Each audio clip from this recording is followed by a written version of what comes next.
Cría cuervos, escrito por Patricio Salazar y narrado por Ana María. Miss Nevermore, o como todos la llamaban en Wallace Yard, la dama de los cuervos, era una mujer de edad tan avanzada que nadie recordaba haberla visto joven. Cada día, sin excepción, aparecía en el parque con su abrigo gastado, su bastón nudoso y una pequeña bolsa de semillas. Siempre se sentaba en el mismo banco, bajo el olmo torcido junto al estanque, y allí los cuervos la esperaban. Había alimentado a aquellas aves durante tantos años que había visto nacer y morir generaciones enteras. Conocía a cada una por su plumaje, su modo de caminar o la forma en que graznaban, y ellos la reconocían a ella perfectamente. Miss Nevermore era una presencia tan natural como los árboles del parque. Pasaba tanto tiempo allí que parecía formar parte del paisaje. Los vecinos bromeaban diciendo que era el espíritu guardián de Wallace Yard, y quizá no se equivocaban. Los cuervos la rodeaban con una devoción casi ritual, posándose en los respaldos del banco, en las ramas cercanas o incluso a sus pies, como si la escoltaran. Por eso la llamaban la Dama de los Cuervos. Sucedió una tarde casi de noche, durante ese breve instante en que el rojo del atardecer se apaga hasta volverse un violeta oscuro y las primeras estrellas comienzan a despuntar.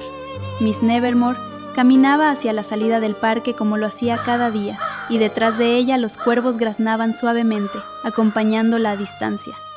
Entonces ocurrió.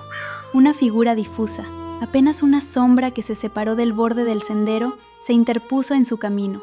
No hubo palabras, ni advertencias, ni titubeos, solo el destello fugaz de una navaja que atravesó la penumbra y se hundió en su estómago. El dolor fue inmediato y feroz. Miss Nevermore soltó un breve jadeo mientras su bolso era arrancado de su mano con violencia. Cayó de rodillas primero, luego de costado, mientras sentía el calor de su propia sangre empapar el abrigo que llevaba desde hacía tantos inviernos. El agresor, con la misma frialdad con la que la había herido, se agachó para arrancarle su collar de perlas y después huyó, perdiéndose en la oscuridad. Los cuervos, que habían observado la escena desde las ramas cercanas, rompieron el silencio con un estrépito desgarrador. Chillaron, revolotearon en círculos, bajaron y subieron en un frenesí oscuro, como intentando llamar a alguien, pero ya era tarde. A la salida de Wallace Yard, Miss Nevermore exhaló su último aliento, tendida sobre el sendero que había recorrido durante toda su vida, y los cuervos, sus fieles compañeros, fueron los primeros en llorarla. El hombre que había asesinado a Miss Nevermore se llamaba Alan Barkley, aunque en los callejones donde se movía lo conocían simplemente como Robin. El apodo no era por heroísmo alguno, sino por la bandada de rufianes con los que solía mezclarse y por su costumbre de tomar prestado lo que no le pertenecía. No tenía más de 25 años, pero ya acumulaba deudas con 2 prestamistas y con su dealer, deudas que crecían más rápido que su capacidad para pagarlas. Él no sabía quién era la Dama de los Cuervos.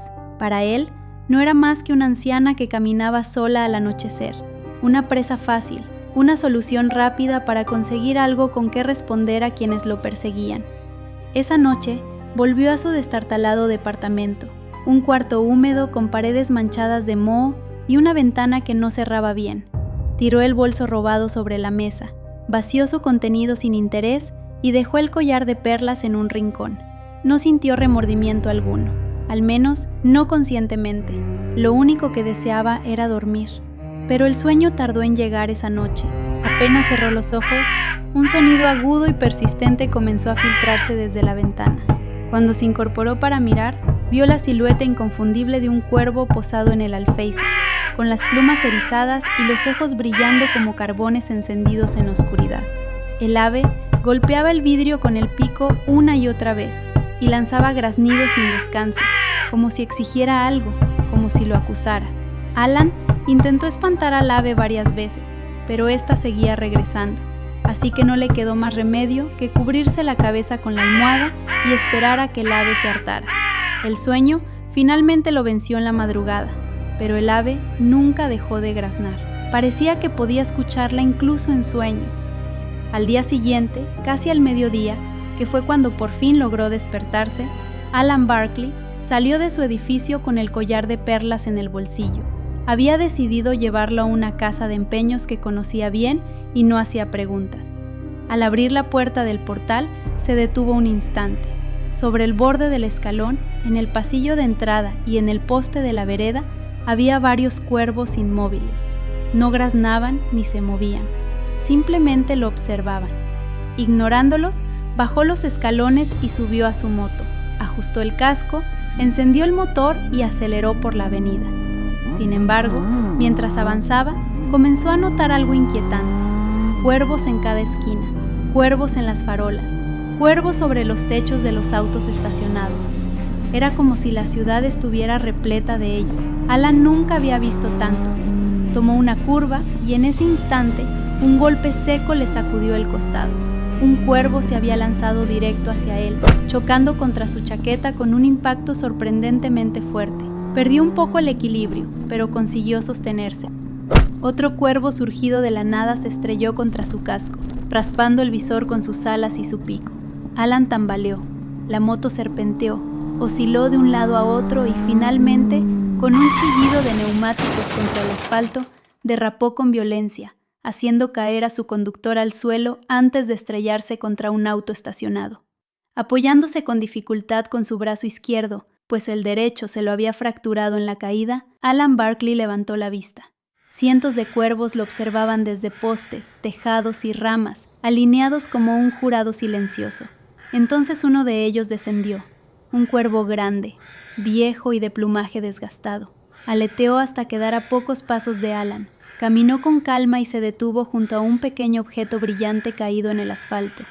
Con delicadeza, inclinó la cabeza y tomó entre su pico el collar de perlas que había pertenecido a Miss Nevermore. Lo sostuvo un momento, como si confirmara su autenticidad, y luego alzó vuelo con él, alejándose hacia el cielo en dirección a Wallace Yard. Al instante, la parvada entera se lanzó sobre Alan en un estallido de alas y graznidos. Él apenas pudo gritar antes de quedar cubierto por un torbellino de plumas negras.